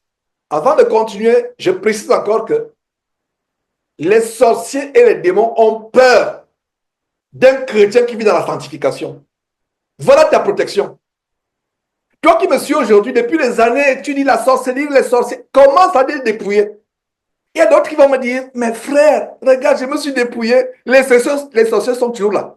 Sœur, examine ton cœur, frère, examine ton cœur, il y a quelque chose. Examine. Les mystères de la sorcellerie, les mystères de Satan sont tellement profonds que dès que le diable et ses démons et les sorciers savent qu'il y a encore quelque chose de satanique en vous, même une petite pensée, même un péché qui n'a pas été confessé, même une mauvaise action, une parole, ils sont là, ils vous tiennent. Il y a eu des délivrances où les démons se sont mis à parler. Et en ce qui me concerne, s'il m'arrive d'être inspiré de chasser les démons de quelqu'un, je ne permets pas aux démons de parler. La première chose que je vous réduis au silence au nom de Jésus-Christ. Taisez-vous. C'est la même chose que le Seigneur Jésus-Christ faisait. Mais aujourd'hui, vous voyez de longues conversations avec les démons. Ça devient le spiritisme et l'exorcisme. Faites attention. Tu es ancré depuis quand? Tu es là pour faire quoi? Et ça devient une conversation. Ah, nous sommes là pour détruire. Et pour détruire comment nous sommes entrés? On lui a donné un morceau de viande. Il a mangé, elle a mangé le morceau. Non. Vous n'avez pas conversé avec les démons. Alors, il y a eu des fois, sans converser avec les démons, un démon dit, je ne pars pas parce que je suis encore dans sa vie. C'est elle qui me maintient dans sa vie. Je n'ai plus besoin de... Et c'est vrai. Les démons sont des créatures de mensonges. Même s'ils disent ce qui est vrai, même la vérité qui sort de la bouche d'un démon, c'est toujours un mensonge. J'ai toujours expliqué ça. J'espère que vous comprenez ce que je veux dire.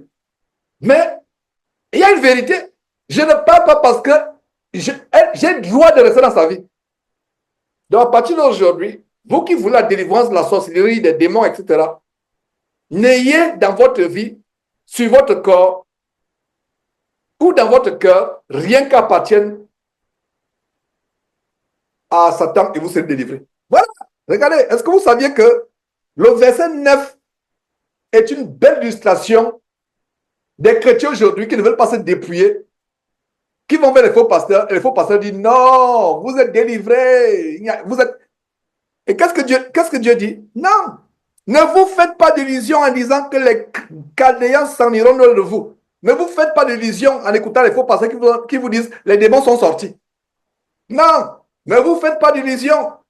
Faites attention. Verset 10. Et même quand vous battriez toute l'armée des Chaldéens qui vous font la guerre, quand il ne restera d'eux que des hommes blessés, ils se relèveraient chacun dans sa tente et brûleraient cette ville par le feu. N'est-ce pas ce que Jésus a dit? Ces pasteurs qui font l'exorcisme peuvent même chasser les démons. Mais Jésus a dit quoi? Même si ces démons sont, entre guillemets, blessés, je dis bien entre guillemets, parce que les démons sont les entités spirituelles, ils n'ont pas de chair. Il faut une chair pour être blessé. Même s'ils sont détruits, ils iront prendre du renfort. Et la situation de la personne sera pire. Voilà, c'est de ça que nous parlons ici. Il faut bien comprendre le livre de Jérémie dans notre temps, dans notre époque de cette fin de temps. Si vous ne comprenez pas les mystères de Jérémie, vous n'allez pas comprendre. Il y a les vérités qui sont là, mais vous avez du mal à comprendre parce que vous êtes focalisé au temps de Jérémie. Au temps de Jérémie, ils ne comprenaient pas comment nous comprenons. Parce qu'il y avait les Chaldéens. Mais aujourd'hui, il n'y a plus de Chaldéens. Alors, comment un chrétien de 2025-2026 peut comprendre ce principe alors qu'il n'y a pas de Chaldéens? Voilà la révélation. Ne vous faites pas d'illusions en disant que les Chaldéens sont partis. Pourquoi nous disons ceci? Ça a commencé au fait qu'ils ne voulaient pas écouter les paroles de l'Éternel par Jérémie, mais ils veulent te délivrer contre les Chaldéens. N'est-ce pas le problème des chrétiens aujourd'hui? Ils ne veulent pas écouter la parole de l'Éternel, l'évangile de sanctification, de repentance, mais ils veulent la délivrance. Ils veulent que les choses arrivent dans leur vie, que les projets marchent, qu'ils aient des femmes, que les femmes aient des maris, qu'on puisse voyager, qu'on puisse monter des affaires. Dieu peut vous ouvrir les portes de bénédiction sur les choses matérielles. En fait, ce n'est même pas ce qui est important. Parce que même ces choses, qui a plus ces choses dans ce monde? N'est-ce pas les pécheurs? Donc, n'allez pas à Dieu pour les choses matérielles. Les gens les plus riches en termes de choses matérielles dans ce monde, ils n'ont pas besoin d'aller à Dieu. Plus ils insultent Dieu, plus ils se moquent de Dieu, plus ils sont plus riches en termes matériels dans ce monde. Nous allons à Dieu pour être riches en termes spirituels, notre richesse spirituelle. Alors, donc verset 10 à nouveau, et même quand vous battriez toute l'armée des Chaldéens, qui vous font la guerre, quand il ne resterait que des hommes blessés, ils se relèveraient chacun dans sa tente et brûleraient cette ville par le feu. Verset 11. Pendant que l'armée des Chaldéens était éloignée de Jérusalem à cause de l'armée de Pharaon, Jérémie voulut sortir de Jérusalem pour aller dans le pays de Benjamin et échapper au milieu du peuple. Et à un moment, mes frères, l'ennemi des prédicateurs de l'évangile de Christ, ce n'est même pas les incroyants, c'est les chrétiens, entre guillemets, c'est les plus féroces. Voilà ceux qui font pression. Les faux frères, les faux sœurs en Christ. Voilà la pression. La pression ne viendra pas du dehors. Je me rappelle, j'essaie un peu de me rappeler, je n'aimerais pas vous dire quelque chose qui n'est pas vrai. Je ne me rappelle pas que quelqu'un du monde musulman a fait une vidéo pour me calomnier, pour dire du mensonge sur moi. Non. Est-ce qu'un franc-maçon, et Dieu sait comment je suis radical contre les francs-maçons, un franc-maçon d'une loge béninoise ou camerounaise a fait une vidéo pour m'exposer? Non. Tous les mensonges qui sont, que ce soit sur moi, que ce soit sur certains parmi nous, à cause de l'évangile de Christ, ça vient de qui? Des faux frères et des faux sœurs, des faux chrétiens, des faux pasteurs. Vous avez déjà posé... J'essaie de réfléchir parce qu'il ne faut pas que je quitte ce sujet. Peut-être si quelqu'un peut me rafraîchir la mémoire, écrivez par le chat pour dire que non, Georges, il y a quelqu'un qui a plus de 10 ans, c'est quand même beaucoup de temps. Mais les mensonges, les calomnies, les outrages, c'est qui? C'est le peuple. Et c'est le cas avec Jérémie. Et à un moment, tu veux te retirer de manière stratégique. C'est un homme aussi sujet à faiblesse. Mais nous qui sommes dans cette fin de temps, il n'y a même pas de retrait. Il n'y a pas de retrait. Il n'y a pas de retrait stratégique. Il n'y a pas de fuite. Et le Seigneur Jésus a dit, celui qui met la main dans la charrue et qui regarde en arrière n'est plus dit de moi. Il n'y a plus de marche arrière quand on s'est engagé avec Christ. Donc Jérémie voulut aller à Jérusalem pour aller dans le pays de Benjamin et échapper du milieu du peuple. Voilà, échapper. Et aujourd'hui, on ne peut même pas échapper. Parce que tout se passe sur Internet. Tu ne peux pas échapper. Tu vas aller où? Ce n'est pas possible. Lorsqu'il fut à la porte de Benjamin, donc il est arrivé, il est sorti de Jérusalem justement pour aller au pays de Benjamin. Donc il arrive à la porte, verset 13. Lorsqu'il fut à la porte de Benjamin, le commandant de la garde nommé Jéréja, fils de Chélémia, fils d'Anania, se trouvait là et il saisit Jérémie, le prophète, en disant, tu passes aux Chaldéens. Donc il voulait livrer Jérémie aux Chaldéens. Et sur le plan spirituel aujourd'hui, combien de fois les faux chrétiens, les faux pasteurs amènent les vrais serviteurs chez les marabouts? On veut le livre. Il faut qu'on le livre. C'est-à-dire que c'est spirituel. D'autres même s'arrangent avec les gens du pouvoir, les gens de ce monde pour vous livrer. Quand ils ne peuvent pas vous livrer aux sorciers, quand ils vont chez les marabouts avec vos photos, ils font des captures d'écran sur Internet. Ah, voilà la vidéo, voilà le monsieur dont je vous parle. Ils ne nous laissent pas tranquilles, ils gaspillent notre business. Et nous venons ici dans vos cabanes de vaudou, on vient prendre vos pouvoirs. Et si nos business sont gâtés, comment on va encore vous payer, vous prêter vaudou pour avoir des pouvoirs? Donc, ce gars-là, ou ces gens-là, non seulement ils nous détruisent, ils détruisent aussi votre... Donc, tuons-les. Et s'ils ne peuvent pas vous tuer, qu'est-ce qu'ils vont faire? Ils vont vous dire, ils vont vous livrer aux autorités. Ah, il est contre le pouvoir. Il est contre ceci. Saisissez-vous de lui, mettez-le en prison. Jérémie nous montre ce qui se passe à la fin des temps. Pourtant, ça a été écrit il y a des milliers d'années avant, mais c'est d'actualité. Alors, verset 14, Jérémie répondit, c'est faux. Je ne passe pas au Chaldéen. Mais Jérémia ne l'écouta point et il arrêta Jérémie et le conduisit devant les chefs. Les chefs véritaient contre Jérémie le frappèrent et le mirent en prison dans la maison de Jonathan, le secrétaire, et car ils en avaient fait une prison. Nous allons mettre l'accent sur la prison, effectivement, comme je le disais. Quand les ennemis ne peuvent pas vous attaquer, ils vont vous livrer aux ennemis, ils vont faire tout, ils vont calomnier, dire n'importe quoi ici. Et voilà, par exemple, l'exemple d'une calomnie. On a que dit le mensonge sur Jérémie, dire que non. Voilà un traître. Donc on accuse Jérémie de trahison, d'être de complicité avec les Chaldéens. Alors que la stratégie, c'est de livrer Jérémie aux Chaldéens. Ça, c'est la stratégie. Donc ils accusent Jérémie de dire que non, Jérémie, il y a trahison. Or, et ce qui se passe, je vais vous donner une stratégie sur le plan spirituel. Les sorciers et les ennemis vous accuseront toujours de ce qu'ils sont en train de faire. Ils accusent Jérémie de trahison, alors que leur stratégie, comme on va voir par la suite, c'est de livrer Jérémie aux Chaldéens. C'est de le livrer aux Chaldéens, mais ils accusent Jérémie de ce qu'ils sont sur le point de faire. Parce que les Chaldéens à l'époque, j'ai toujours enseigné que chaque fois que vous lisez le mot Chaldéen dans la Bible, notez cela. Quand Dieu voulait punir son peuple, il s'adressait, il est livré aux Chaldéens. J'aime bien suivre les documentaires, comme vous le savez.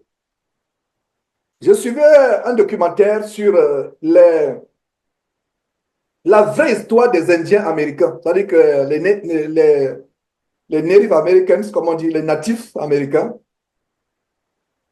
À un moment, je me dis, est-ce qu'il n'y a pas une connexion? Parce que quand vous suivez la vraie histoire des Indiens, ce qui est documenté, ces gens-là étaient tellement féroces. Ils ne reculaient devant rien, même devant les balles de fusil. Leur force était dompter les chevaux, les espèces de chevaux les plus féroces dans la forêt, les dompter et les transformer en des TGV, c'est-à-dire que des chevaux de grande vitesse. Ils avaient des prouesses terribles. Donc, ça a été vraiment une menace pour les colons européens qui sont installés ici, etc. Et je me suis mis à penser aux Chaldéens quand je regardais ce documentaire. C'est-à-dire que vraiment, ces Indiens, ils étaient une menace. Une menace, ils étaient même la légende, quand un enfant américain, un enfant des premiers colons qui sont installés ici, quand on voulait calmer l'enfant, on brandissait la menace d'un Indien qui viendra attaquer la maison. L'enfant se calmait. C'est la même chose dans la Bible. Quand Dieu voulait punir son peuple, il prenait les Chaldéens. Alors, verset 15, les chefs irrités contre Jérémie le frappèrent et le mirent dans la prison de Jonathan, le secrétaire, car ils en avaient fait une prison.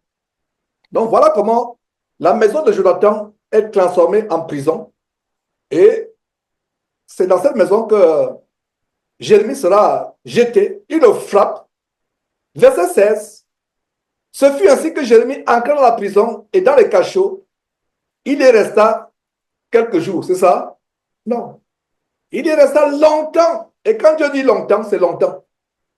Je ne pense pas que longtemps pour Dieu, c'est quelques semaines. Même pas quelques mois. Longtemps, c'est vraiment longtemps.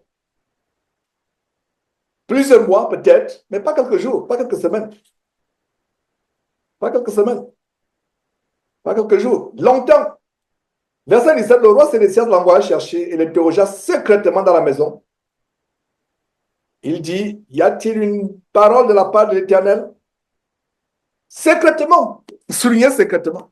Il veut toujours, malgré ça, il est en prison. Le roi aurait pu le délivrer. Le roi avait le pouvoir de le délivrer. Le roi était quand même à la tête des chefs qui, au verset 15, était hérité comme de Jérémie au point de le frapper et de le mettre en prison.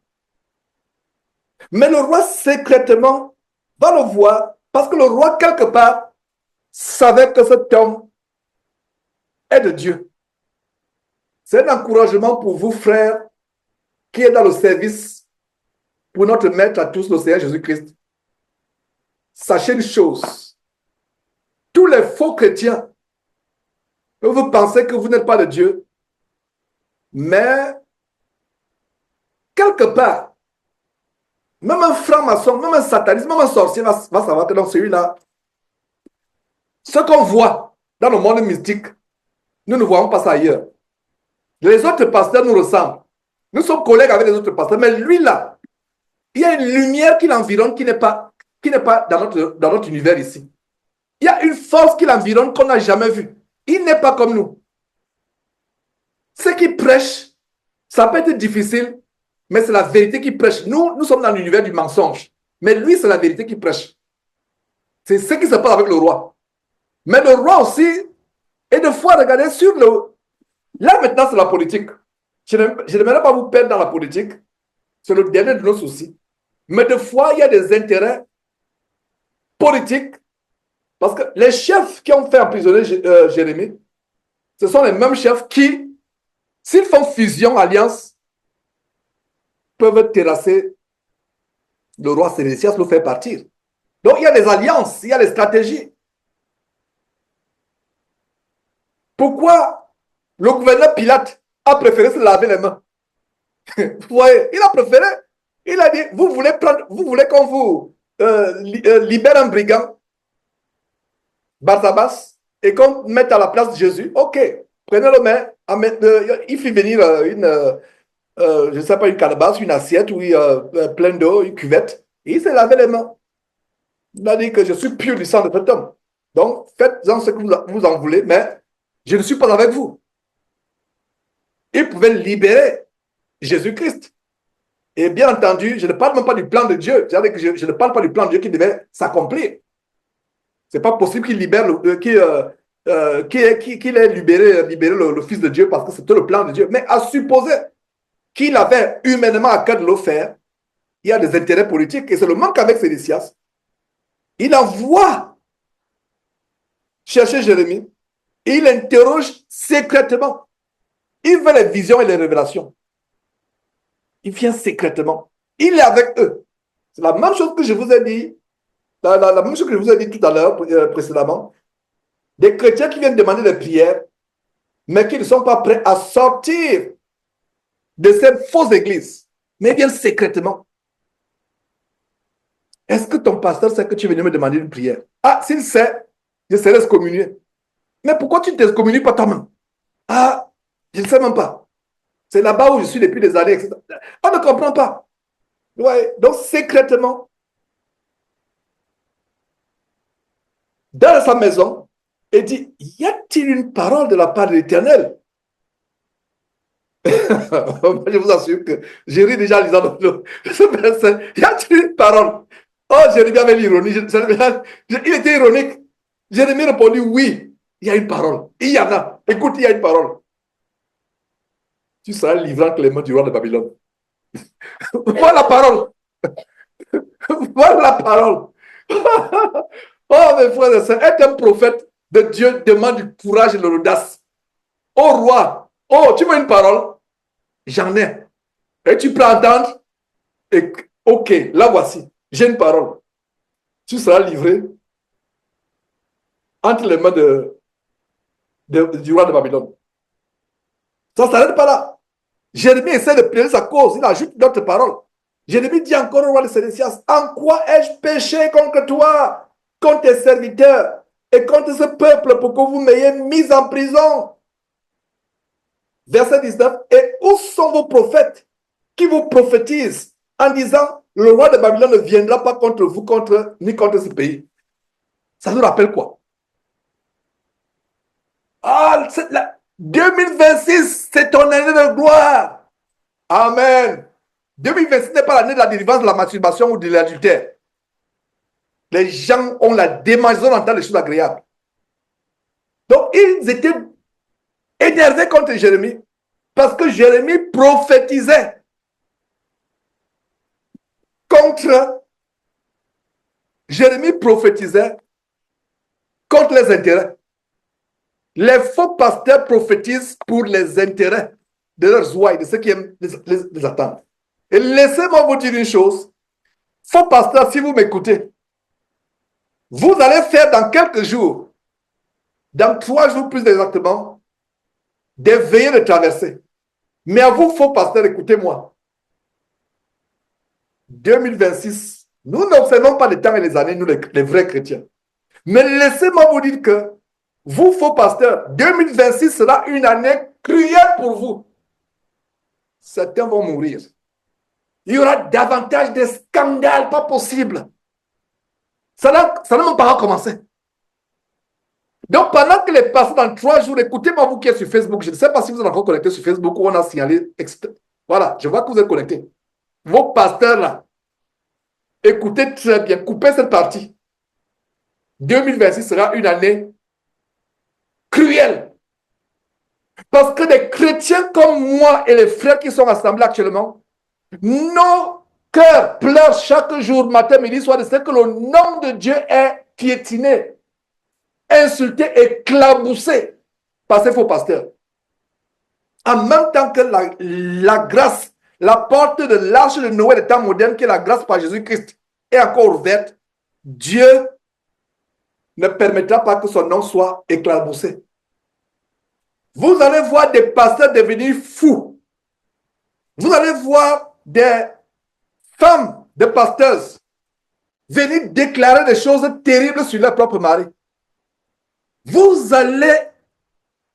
Ce sera terrible. Ce sera terrible. On ne s'amuse pas avec la gloire de Dieu. Donc, vous, faux pasteurs, préparez-vous à dire les bonnes nouvelles à vos ouailles. Mais ce ne seront pas des bonnes nouvelles pour vous. Malgré cela, malheureusement, ça ne va pas mener les faux chrétiens à revenir à Dieu, malheureusement. Ils vont encore s'endurcir. Ça veut dire qu'il y aura certains. On montre une vidéo. Ça veut dire que Dieu même va montrer aux gens que non, ça, ce n'est pas l'intelligence artificielle. Même le pasteur lui-même va se dénoncer lui-même, se dévoiler lui-même. En direct. Malgré cela, les ouailles vont continuer à le suivre, à le défendre. Où vais-je en venir? Où veux-je en venir?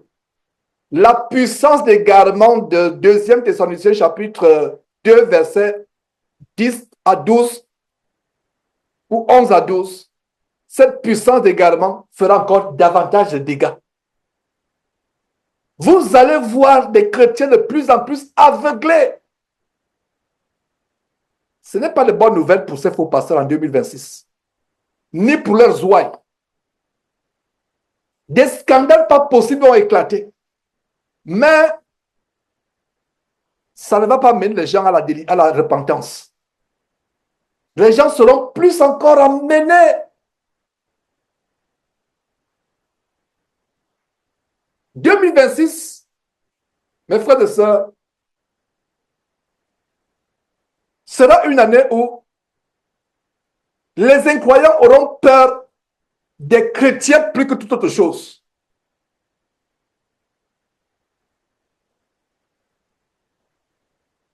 Pourquoi je dis cela?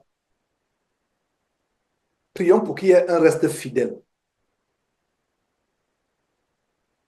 Prions pour que nous soyons dans le reste fidèle. L'apostasie n'a même pas encore commencé, mais elle commencera à un niveau tellement élevé. Vous avez vu quelques détails de l'apostasie. Parce qu'il y a des gens qui disent, mais Georges, pourquoi montres-tu ces choses? Pourquoi? Laisse-les, ne montre pas. Laisse. Occupe-toi de prêcher. Beaucoup ne savent pas ce qui se passe là dehors, surtout vous qui êtes avec moi ici. Vous ne savez pas. Ça a commencé en 2025. Qui eût cru qu'un homme viendrait dans une église américaine en Floride ou en Atlanta, venir présenter la première dame de son église, première dame entre guillemets, qui n'est qu'un homme. L'église applaudit. On dit Amen. Ce serait difficile. Qui eût cru que Benny Hinn et Chris Oyakilome devaient montrer leur homosexualité au grand jour en tant que couple homosexuel? Chacun ayant divorcé sa femme, ils font un anniversaire de blasphème où ils blasphèment contre les anges de Dieu. On les fait transporter, parallèle en carrosse en or. Ils sont assis sur un canapé. Ils célèbrent leur mariage homosexuel. Mais ils n'ont pas dit que c'est le mariage homosexuel. Ils ne l'ont pas dit. Mais quelqu'un le discernement, vous savez ce qui se passe. Au vu des vidéos qui ont fuité, que Jésus-Christ a montré comment il était dans une boîte de nuit, dansant, se touchant comme mari et femme. J'ai montré cette vidéo. Quelqu'un nous l'a envoyé. Nous sommes dans la période où notre Seigneur Jésus, le Fils de Dieu, a dit, il n'y a rien de caché qui ne sera révélé. Ce sera un scandale terrible. Malheureusement, beaucoup auront le ciel fermé à cause des scandales de ces soi-disant pasteurs. D'où l'importance des vrais prédicateurs qui font le compte, qui font le poids, qui sont à contre-courant. Il faut prêcher. J'ai discuté avec un frère il y a quelques jours. Je lui ai dit que Dieu me donne, s'il est même possible, de recommencer à prêcher 24 heures sur 24 heures comme par le passé. Parce que je vous assure que l'air est grave. Mais je ne peux pas le faire seul. Je ne peux pas. Même si je le faisais seconde après seconde. Prions qu'il y ait d'autres personnes qui n'ont pas peur d'exposer leur vie pour qu'il y ait contre un poids. Vous qui êtes assis là dimanche après dimanche, vous ne savez pas le travail que vous ferez de contribuer à l'expansion de cet évangile en découpant ces enseignements, en envoyant ne serait-ce que par jour même à 100 personnes de vos contacts. S'il y a 500 personnes, disons même 100 personnes qui chaque jour envoient 100 contacts des petites coupures des enseignements de délivrance, d'exposition du péché des faux pasteurs, ça ferait chaque jour 10 000 personnes dans le réseau et d'autres vont aussi envoyer. Le travail est grand, frères et sœurs. Ce n'est pas la charge d'un homme ou de quelques-uns parmi nous. Impliquons-nous. Utilisons la technologie qui est disponible. L'intelligence artificielle, il y a des fois actuellement, vous pouvez automatiser les tâches. Automatiser les tâches, il y aura des intelligences artificielles où vous pouvez programmer le découpage d'une vidéo de 3 heures à 1000 vidéos. C'est des outils qui pourront être disponibles. Je ne sais même pas si c'est déjà disponible. Automatiquement, un enseignement de Jésus qui était le dimanche, Zoom, de 3 heures de temps, automatiquement, ça se découpe en 1000 vidéos et s'envoie sur tous les réseaux sociaux. Il faut que le vrai évangile soit disponible. Le vrai évangile est dilué. Beaucoup auront le ciel fermé. En même temps que Dieu est en train d'exposer ce qui piétine, qui éclabousse sa gloire et la gloire de son Fils Jésus-Christ. En même temps, la multiplication de ces scandales c'est pour que l'islam augmente. L'intégrisme musulman augmente.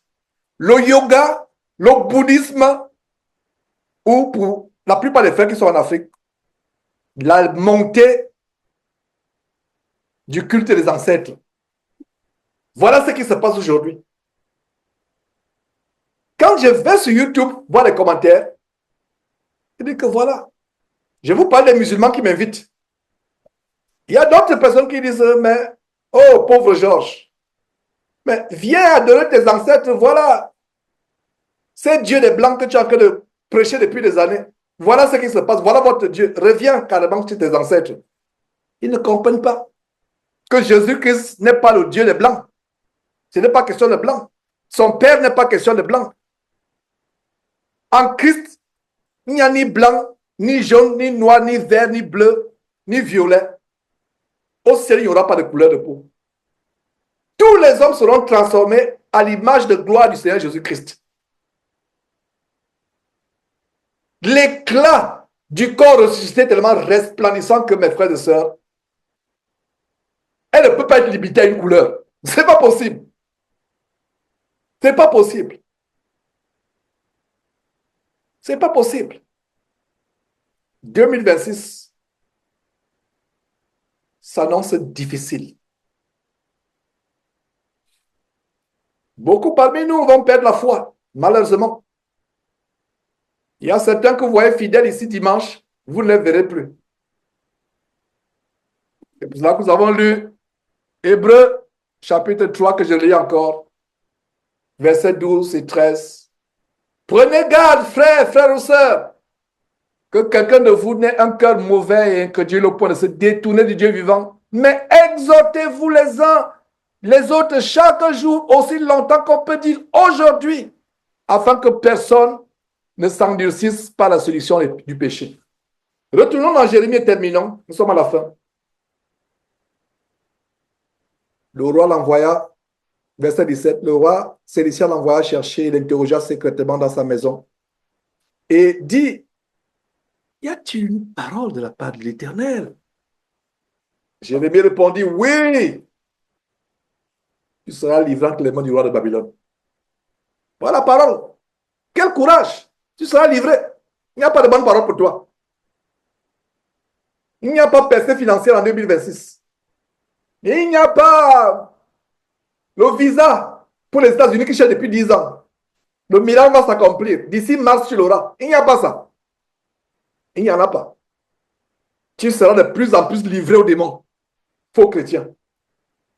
Si tu ne mets pas en pratique ce qu'on vient de lire à Hébreux chapitre 3, versets 12 et 13. Il n'y a pas de bonne nouvelle, chrétien. Écoute-moi, chrétien.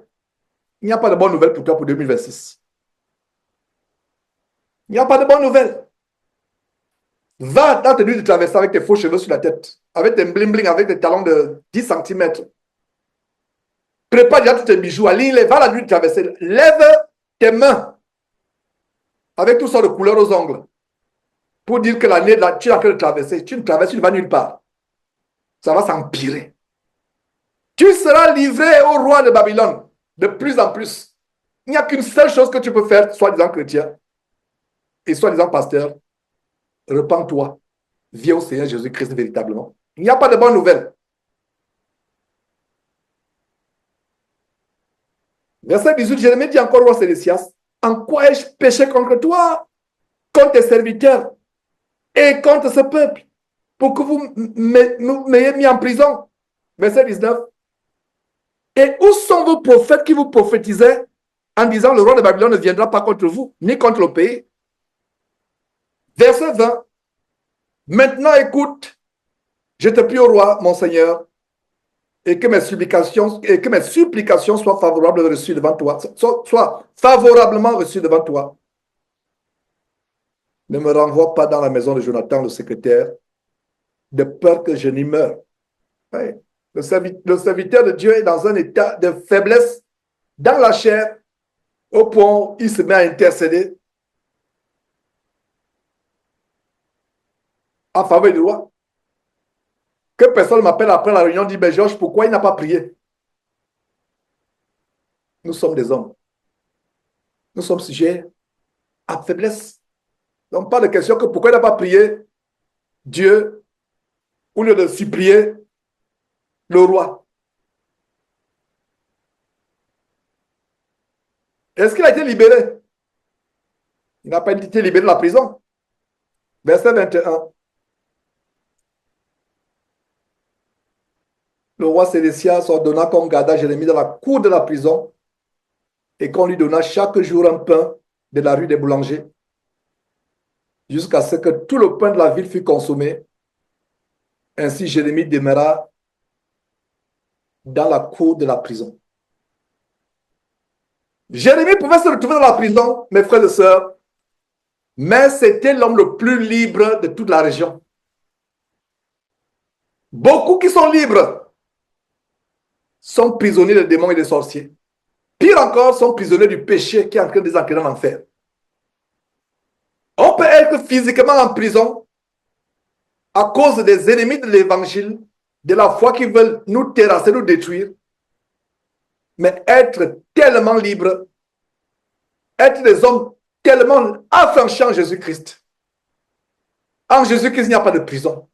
Les hommes méchants, impies, les faux frères, les faux sœurs, les faux pasteurs pour vous fomenter votre emprisonnement. Mais personne ne peut mettre un vrai chrétien en prison. Parce qu'ils ne sont pas limités par la chair. Ce qui est plus important, c'est notre âme. Mes frères et sœurs, prions et on va se séparer. Merveilleux Père, Père Saint, merci pour ces rappels.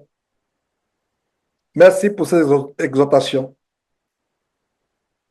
Seigneur Dieu, merci de nous avoir mis en garde contre les temps difficiles qui arrivent, qui vont jeter le propre de plus en plus sur le bon nom de chrétien, qui est cher pour les uns, mais qui est tellement vulgaire et banal pour la majorité malheureusement. Seigneur Dieu, nous t'en supplions, donne-nous de mettre en pratique Hébreux chapitre 3, versets 12 à 13. Donne-nous de nous affermir, ô Dieu, afin de ne pas nous affermir dans l'endurcissement du péché, mais de nous affermir dans les choses du ciel. Seigneur Dieu, merci de ce que tu nous as révélé, que la victoire des sorciers et des démons contre nous est causée par nous-mêmes. Car nous sommes encore dans les péchés et dans tout ce qui nous retient captifs. Seigneur Dieu, donne le courage de continuer à proclamer de quelque manière que ce soit le merveilleux évangile de ton Fils glorieux, magnificent, Jésus-Christ notre Seigneur. Merci pour toutes ces paroles d'encouragement, Seigneur Dieu. Merci pour la résolution que tu nous donnes de tenir du bon côté, du côté de la sainteté, afin de pouvoir hériter de la vie éternelle et de ton royaume éternel. Seigneur Dieu, merci pour tout un chacun qui a écouté cet enseignement. Nous te rendons grâce, nous te remercions, ô Père, pour tes grâces. Merci infiniment. Au nom de Jésus-Christ, nous avons prié. Amen. Voilà, bien-aimés frères, bien-aimés frères et sœurs, ça en est fait pour aujourd'hui. Allons encore méditer ces choses. Ne nous limitons pas à lire la Bible quand nous sommes réunis dimanche seulement. Lisez-la abondamment. Persévérons. Et que Dieu nous garde. Bye bye.